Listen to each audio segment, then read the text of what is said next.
Hello student. तो कल हम लोग डिस्प्लेसमेंट रिएक्शन की बात कर रहे थे।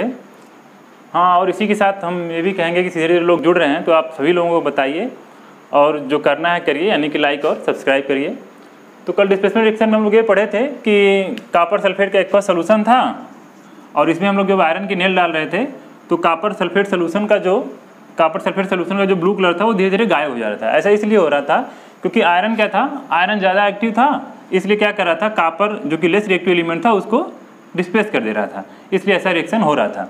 तो हम लोग कल ये भी देखे थे कि आयरन एक्टिव है, तो आयरन एक्टिव कैसे है, तो ये एक्टिविटी सीरीज सामने लिखी हुई है। एक्टिविटी सीरीज में आप देखेंगे तो आयरन यहाँ पर है और कॉपर यहाँ पर है, यानी कि कॉपर ज़्यादा एक्टिव, जो जितना ऊपर है वो उतना एक्टिव है। और एक्टिव होने से हमारा मतलब वही होता है कि इलेक्ट्रॉन के लूज करने की टेंडेंसी उसकी ज़्यादा होती है। तो यहाँ पर अगर देखेंगे तो ये मोस्ट एक्टिव एलिमेंट है, ये मोस्ट हो जाएगा और ये लिस्ट हो जाएगा गोल्ड।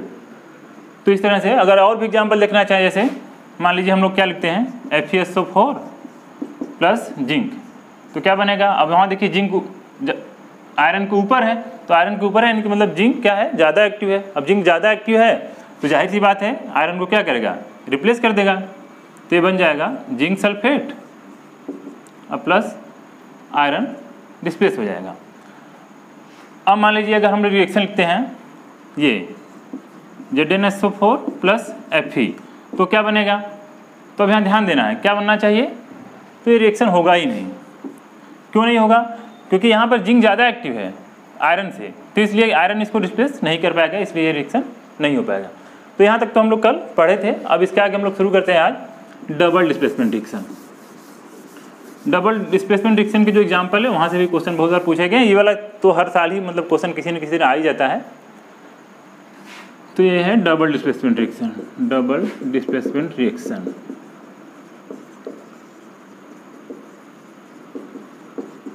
डबल डिस्प्लेसमेंट रिएक्शन में क्या होता है, बहुत सिंपल सा है, exchange of ion between the reactant. बस देखिए कैसे है, एक एग्जांपल लेते हैं। मान लीजिए हम लोग सोडियम सल्फेट लेते हैं। सोडियम सल्फेट का फॉर्मूला यही होगा, कैसे, क्योंकि ये Na+ है और ये सल्फेट पर -2 चार्ज होता है, इसलिए इस तरह से इसका फार्मूला यही होगा, sodium sulphate plus barium chloride लेते हैं। अब क्या प्रोडक्ट बनेगा और कैसे ये डबल डिस्प्लेसमेंट है, तो देखिए हम लोग क्या करेंगे, जो भी रिएक्टेंट है इसके आयन्स जिनसे ये बने हैं उस आयन्स को, जो केटायन और एनायन है उसको लिखेंगे। तो देखिए यहाँ पर ये सोडियम आयन है, तो सोडियम पर +1 होता है। ऐसा नहीं कि ये 2 लिखा है तो इस पर 2 कर, ऐसा नहीं है। ये 2 जो है इसका नंबर है ना, ये सोडियम है और ये सल्फेट है, तो ये सोडियम और सल्फेट को ऐसे लिख लेते हैं। ये नंबर क्या है, तो फिर बैलेंस करके हम लोग उसको बैलेंस कर लेंगे। यहाँ पर क्या है, ये बेरियम है और एक क्लोराइड आयन है, ये तो क्लोराइड का नंबर था। अब क्या करना है, अब देखिए यहाँ पर सोडियम, ये जो पॉजिटिव पोर्शन है इसका कैटायन है, इसके साथ जो नेगेटिव पोर्शन ये है, तो इसको हमको एक्सचेंज करना है, यानी कि सल्फेट की जगह हम लोगों को क्लोरीन को कर देना है। और ये जो नेगेटिव पोर्शन था इसके साथ क्या है, सोडियम है, तो अब इसको चेंज कर देना है, अब इसके साथ इसको कर देना है। तो जब अब सोडियम के साथ क्लोरीन जाएगा और बेरियम के साथ सल्फेट जाएगा, तो बेरियम सल्फेट का फार्मूला क्या होगा, तो यहाँ बेरियम सल्फेट का फार्मूला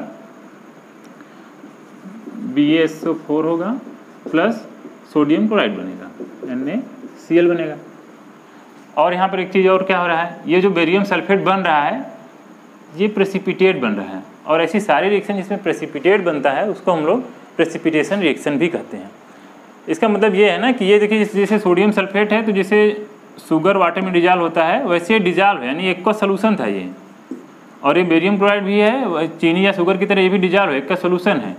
लेकिन जो प्रोडक्ट बन रहा है ये वाटर में डिजॉल्व नहीं है, ये सॉलिड के रूप में बन रहा है। और सॉलिड के रूप में बनेगा तो अगर टेस्ट ट्यूब में आप रिएक्शन करा रहे हैं तो टेस्ट ट्यूब के में नीचे तली में बैठ जाता है, इसलिए इसको हम लोग प्रेसिपिटेशन रिएक्शन कहते हैं। तो यहाँ पर ये वाइट कलर का प्रेसिपिटेट बनता है, वाइट PPT बनता है, और एक क्यू रहेगा। तो इस तरह से ये एग्जाम्पल है डबल डिस्प्लेसमेंट रिएक्शन का। इसी तरह से और एग्जाम्पल कर सकते हैं, और फेमस एग्जाम्पल क्वेश्चन उससे भी पूछा गया है। जैसे अगर मान लीजिए हम लोग लेड नाइट्रेट का रिएक्शन हम लोग पोटेशियम आयोडाइड से कराएं, तो क्या होगा। अब यहाँ पर अपने से भी कर सकते हैं, बस हम लोग क्या करना है, आयन्स को अलग अलग कर लेना है। तो जैसे यहाँ पर क्या है, लेड आयन है, अब लेड पर क्या है, ये +2 है, यही 2 है, और ये क्या है, नाइट्रेट आयन है। यहाँ पर क्या है, ये पोटेशियम आयन है और ये आयोडाइड आयन है। क्या करना है, बस एक्सचेंज कर देना है। तो लेड के साथ यहाँ पर नाइट्रेट था, तो अब लेड के साथ क्या कर देना है, आयोडीन को कर देना है। यहाँ पर नाइट्रेट के साथ क्या था, ये था, तो इसके साथ ये कर देना है, तो क्या बनेगा, अब एल्डिहाइड हाइड्राइड बन जाएगा। इसका फार्मूला देखिए कैसे लिख रहे हैं, ऐसे था इसलिए इसका फार्मूला ये हो रहा है, अब प्लस पोटेशियम नाइट्रेट बन जाएगा। अब यहाँ पर क्या होता है, तो ये भी सॉल्युबल था, ये भी सॉल्युबल था, लेकिन ये सॉल्युबल नहीं है, ये सॉलिड के रूप में प्रेसिपिटेट कर जाएगा, सेटल डाउन हो जाएगा, और ये येलो कलर का यहाँ पर प्रेसिपिटेट बनता है, येलो प्रेसिपिटेट बनता है। और भी एग्जाम्पल देखना चाहें तो देख सकते हैं, जैसे ये देख लीजिए, सब इजी है, बस आपको एक्सचेंज कर देना है। अब एक बेस है, एक एसिड है, इसको हम लोग न्यूट्रलाइजेशन रिएक्शन भी बोल सकते हैं, जैसे उसको प्रेसिपिटेशन रिएक्शन बोल रहे हैं, हालांकि डबल डिस्प्लेसमेंट रिएक्शन है। तो क्या हो जाएगा, तो ये आयन इसका, ये आयन इसका, इसका ये आयन, इसका ये आयन, अब इस OH माइनस को इसके साथ मिल जाएगा, इसके साथ रह जाएंगे, तो ये OH माइनस साथ मिलेगा वाटर बन जाएगा, इसके साथ ही मिलेगा NaCl बन जाएगा, तो ये बन जाएगा NaCl प्लस H2O। तो इस तरह से ये डबल डिस्प्लेसमेंट रिएक्शन था। अब नेक्स्ट टॉपिक हम लोग आते हैं redox reaction.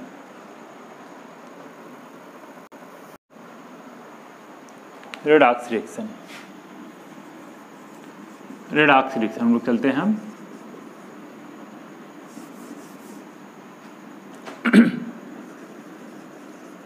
Redox reaction,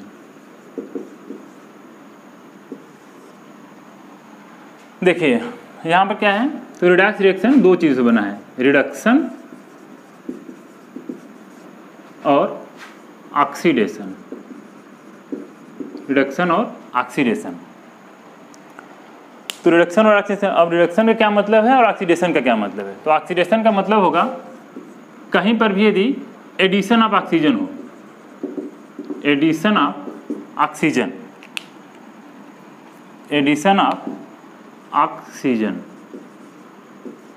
to any element और कंपाउंड, एनी एलिमेंट और कंपाउंड, और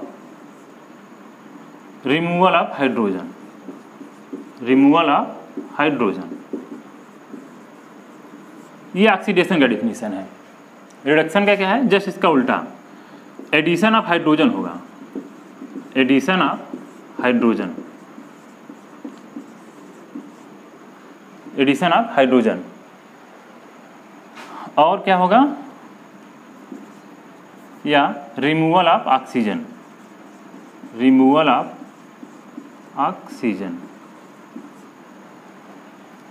रिडक्शन हम ये जब दोनों ऐसा इसमें से तो कोई भी हो रहा है तो उसको हम लोग रिडक्शन बोलेंगे, इन दोनों में से अगर कोई चीज़ हो रहा है तो उसको हम लोग ऑक्सीडेशन बोलेंगे।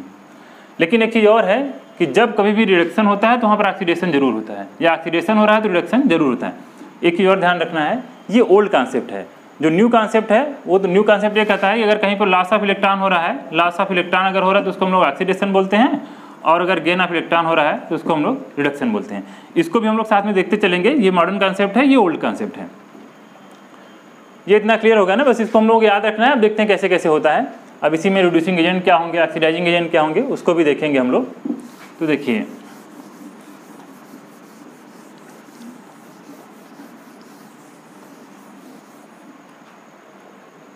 अभी जो लिखे थे वो हम लोग याद रखेंगे, देखते हैं। देखिए मान लीजिए हम लोग एक रिएक्शन लिखते हैं,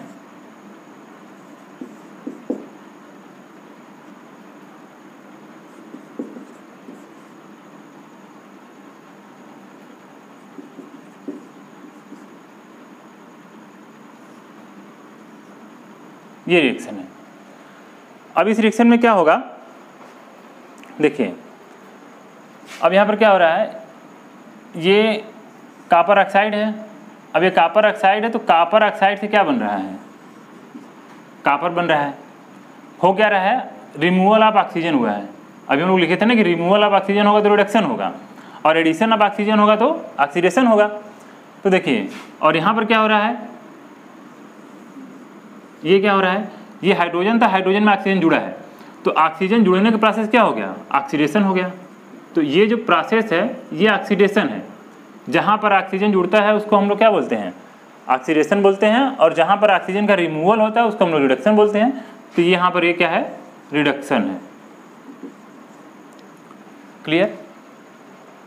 हम फिर से इधर लिख दे रहे हैं, ऑक्सीडेशन का क्या मतलब था, ऑक्सीडेशन यही था ना, ऑक्सीडेशन था, addition of oxygen, addition of oxygen था, और रिमूवल ऑफ हाइड्रोजन था, रिमूवल ऑफ हाइड्रोजन था, और रिडक्शन क्या था, एडिशन ऑफ हाइड्रोजन था,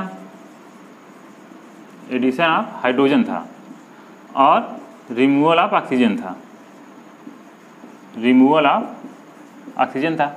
यहाँ से देख लेते हैं, तो ये एडिशन ऑफ ऑक्सीजन है तो ऑक्सीडेशन है, रिमूवल ऑफ ऑक्सीजन है तो क्या होगा, रिमूवल ऑफ ऑक्सीजन रिडक्शन है। ठीक, ऐसे एक एग्जाम्पल और देख लेते हैं। देखिए ये है जिंक ऑक्साइड प्लस हम लोग कार्बन लिखते हैं, तो क्या होगा, अब देखिए यहाँ पर क्या हो रहा है, ये बनेगा कार्बन मोनोऑक्साइड प्लस जिंक। अब यहाँ पर कैसे करेंगे, तो देखिए सिंपल है, फिर वही बात, ये कार्बन था, कार्बन में क्या हुआ है, ऑक्सीजन जुड़ा है, तो इसका क्या हो गया है, तो मतलब क्या है, कोई भी जब रिडॉक्स रिएक्शन होगा तो उसमें एक हाफ रिएक्शन ऑक्सीडेशन का होगा और एक हाफ रिएक्शन रिडक्शन का होगा। तो यहाँ पर देखिए क्या हो रहा है, तो ये क्या है, ऑक्सीडेशन रिएक्शन हो गया, ऑक्सीडेशन हो गया, और ये रिमूवल ऑफ ऑक्सीजन हो रहा है तो ये रिडक्शन हो गया, है कि नहीं। अब देखिए, अब इसी में क्या है, अब पूछा जाता है कि कौन रिड्यूसिंग एजेंट है, कौन ऑक्सीडाइजिंग एजेंट है। तो देखिए इस वाले में देखते हैं, ये हाइड्रोजन था, इसका ऑक्सीडेशन हुआ है, क्यों हुआ है, क्योंकि इसमें ऑक्सीजन जुड़ा है। तो ऑक्सीजन जुड़ा है, कैसे जुड़ा है, यहीं से ऑक्सीजन गया होगा, क्योंकि इसके सामने तो यही है ऑक्सीजन देने के लिए। तो जो ऑक्सीजन देता है किसी को वो क्या होगा, ऑक्सीडाइजिंग एजेंट होगा। तो ये यहाँ पर ऑक्सीडाइजिंग एजेंट है, क्योंकि ये हाइड्रोजन का ऑक्सीडेशन करवा रहा है, या दूसरे शब्दों में ये कह सकते हैं हम लोग कि जिसका रिडक्शन होता है वो ऑक्सीडाइजिंग एजेंट होता है, या जो ऑक्सीजन देता है दूसरों को वो क्या होता है, ऑक्सीडाइजिंग एजेंट। तो ये क्या है, ऑक्सीडाइजिंग एजेंट है, ये ऑक्सीडाइजिंग एजेंट हो गया। अब यहाँ पर देखते हैं, अब एक कॉपर ऑक्साइड था, कॉपर ऑक्साइड से ऑक्सीजन क्या हुआ, रिमूव हो गया। तो कैसे रिमूव हुआ, इसीलिए ले लिया ना, ये ऑक्सीजन इसके साथ जुड़ गया, तो जब इसके साथ हो गया तो इसका रिडक्शन हुआ है, तो इसलिए ये रिडक्शन करवा रहा है। तो जो रिडक्शन करवा रहा है वो रिड्यूसिंग एजेंट हो जाएगा, या हम दूसरे शब्दों में ऐसे कह सकते हैं कि जिसका ऑक्सीडेशन होता है वो क्या होता है, रिड्यूसिंग एजेंट होता है, रिड्यूसिंग एजेंट है। वैसे यहाँ पर भी कर सकते हैं। अब देखिए ये क्या है, इसने ऑक्सीजन इसको दिया है तो ये क्या हो जाएगा, ऑक्सीडाइजिंग एजेंट हो जाएगा, और ये क्या हो जाएगा, ये रिड्यूसिंग। अब एक ऑक्सीडाइजिंग एजेंट है, दूसरा और निश्चित तौर पर क्या होगा, रिड्यूसिंग एजेंट हो जाएगा। तो यहाँ पर ये रिड्यूसिंग एजेंट है। बात क्लियर है। तो हम लोग फिर से एक बार देख लेते हैं, अगर कहीं पर ऑक्सीजन का एडिशन होता है तो ऑक्सीडेशन होगा, या रिमूवल ऑफ हाइड्रोजन होगा तो उसको हम लोग ऑक्सीडेशन बोलेंगे। रिडक्शन किसको बोलेंगे, एडिशन ऑफ हाइड्रोजन हो या फिर रिमूवल ऑफ ऑक्सीजन हो। ऑक्सीडाइजिंग एजेंट कौन होंगे, रिड्यूसिंग एजेंट कौन होंगे।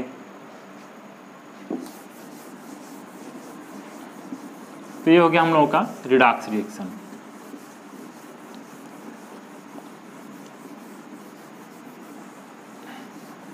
अब एक आध दो टॉपिक और छोटे छोटे बचे हैं, उसको भी हम लोग आज कवर कर लेते हैं। तो अब हम लोगों को पढ़ना है रेंसिडिटी और कोरोजन, यही दो टॉपिक बचे हैं। एनसीईआरटी में देखेंगे तो ऑक्सीडेशन का जो कॉमन इफेक्ट है डेली लाइफ में उसके बारे में दिया है। तो उसमें कंबसन है, रेस्पिरेशन है, तो ऑलरेडी हम लोग कंबसन और रेस्पिरेशन पढ़ ही लिए हैं।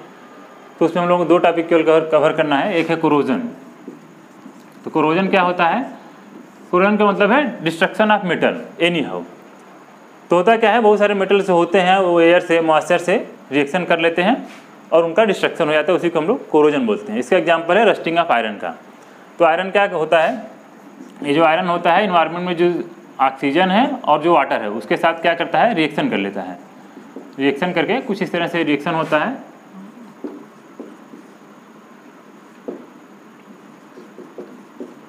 रिएक्शन होकर ये रस्ट का फॉर्मेशन हो जाता है, तो इसी को हम लोग कोरोजन बोलते हैं। बैलेंस करना चाहेंगे तो बैलेंस भी कर सकते हैं। तो ये कोरोजन है। कोरोजन का क्या है कि मेटल का डिस्ट्रक्शन, अगर वो रिएक्शन कर ले एयर के साथ, मॉइस्चर के साथ, या और भी कोई केमिकल उसके इन्वायरमेंट में है तो उसे रिएक्शन कर लेगा, तो उसको हम लोग कोरोजन बोलेंगे। रेंसिडिटी क्या है,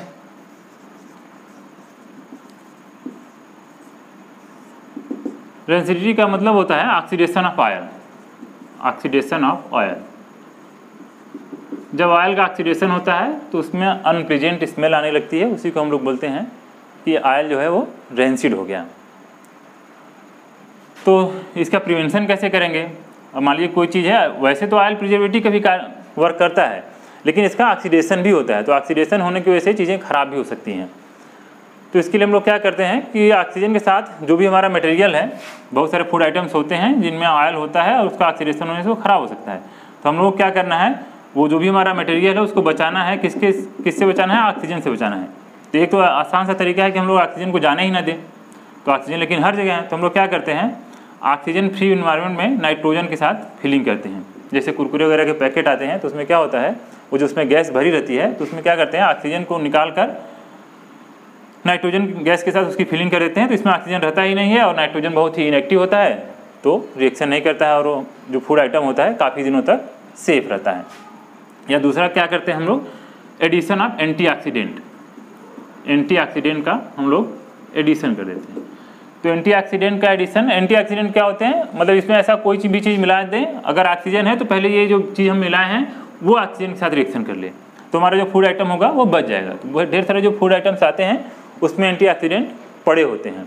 एंटीऑक्सीडेंट के जो एग्जांपल्स हैं, जैसे मान लीजिए ये है BHA है, ब्यूटाइलेटेड हाइड्रॉक्सी एनिसोल है, BHT है, ब्यूटाइलेटेड हाइड्रॉक्सी टॉलुइन इसको बोलते हैं। सब कुछ कॉमन एंटीऑक्सीडेंट हैं जो फूड आइटम्स में ऐड किए जाते हैं टू प्रिवेंट रेंसिडिटी। और क्या करते हैं, रेफ्रिजरेट कर सकते हैं, मतलब ऑक्सीजन के साथ रिएक्शन हो रहा है लेकिन हम लोग इसको बहुत ही अगर ठंडा में रख देंगे तो ऑक्सीजन के साथ रिएक्शन नहीं हो पाएगा। तो इस तरह से क्या होगा, हम लोगों का जो फूड होगा वो ऑक्सीडेशन से बच जाएगा, जो ऑयल का ऑक्सीडेशन हो रहा था उससे बच जाएगा। तो इस तरह से आज हम लोग कोरोजन पढ़ लिए, रेंसिडिटी पढ़ लिए, डबल डिस्प्लेसमेंट पढ़े हैं और रिडॉक्स रिएक्शन पढ़े हैं, जिसमें से रिडॉक्स रिएक्शन से क्वेश्चन ज़्यादा आने की संभावना रहती है। तो इस तरह से ये पहला चैप्टर जो है वो ख़त्म हो गया। अब हम लोग एक्सरसाइज करेंगे नेक्स्ट टॉपिक में।